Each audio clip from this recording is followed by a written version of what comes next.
Dr. Chris Yeager here with ISO Baseball. You can reach us at isobaseball.com. All of my ISO baseball concepts are built on the foundation of the kinetic link. The kinetic link is not a theory or a system or a method. It is a scientifically proven principle that explains how speed is developed in the human body. The kinetic link has been referred to as the summation of speed principle, also as proximal to distal sequencing, or sequentially activated body segments. All of these describe the kinetic link as passing momentum from large base segments out to the adjacent smaller segments. It has basically two parts: the conservation of momentum or whip effect and the elastic reflex or the rubber band effect.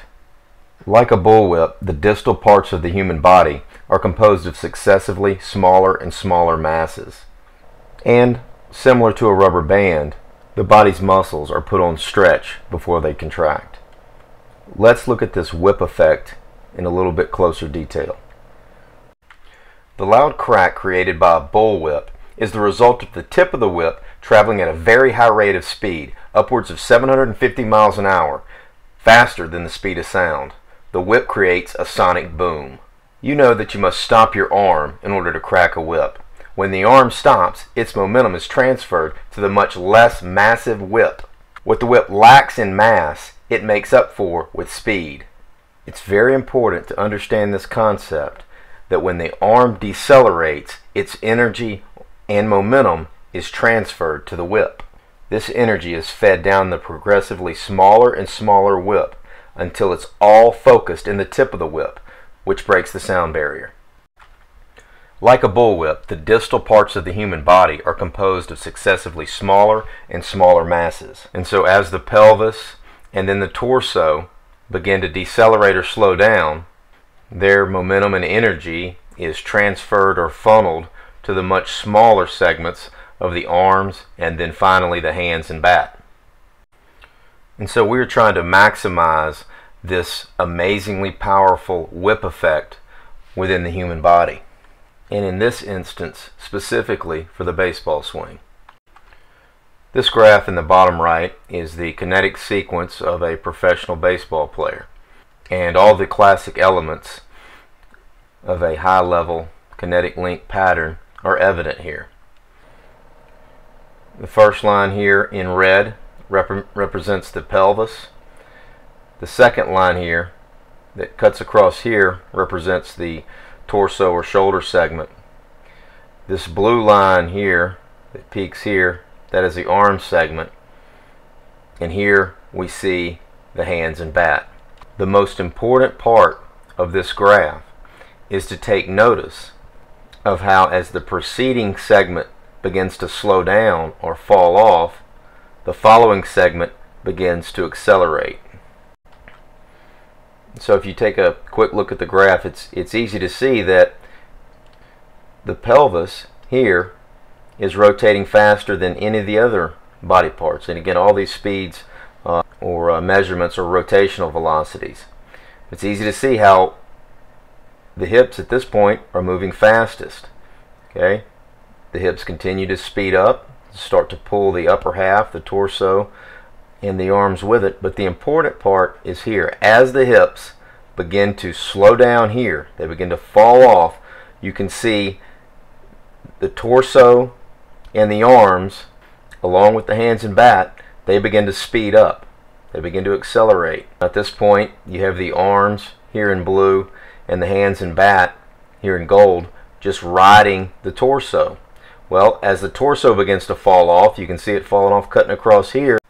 We then see the arms pick up speed and peak here as the torso starts to lose speed. And lastly, as the arms begin to rapidly decelerate or slow down here, you see as they fall off, as this is dropping off, you can see the hands and bat head spiking right before contact. So as the shoulders and then as the arms begin to slow down, they pass their energy, they pass their momentum to the hands and bat, and then all of that energy and momentum is focused into the hands and bat, and we get this spike in rotational speeds just before contact. So again, just like the whip, as the torso and arms slow down, hands and bat speed up. So what does this mean to the hitter or the coach? It means we're not trying to spin through contact with a baseball. We're trying to focus or funnel energy to a concentrated point.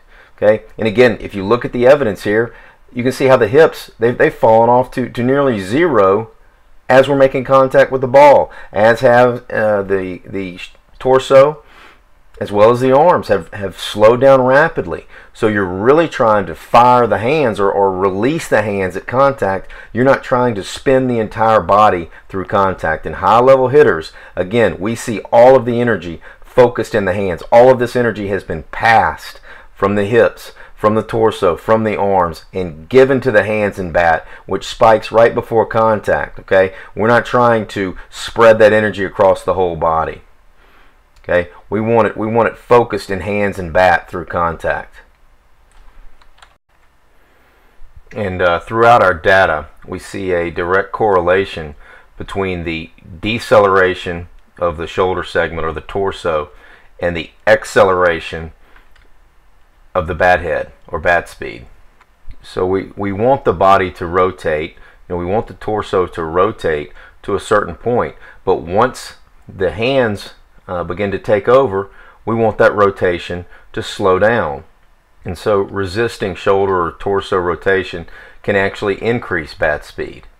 As a matter of fact, it will increase bat speed in comparison to a technique that tries to rotate through the ball or really muscle through the ball. Here we really learn to give energy to the hands and bat.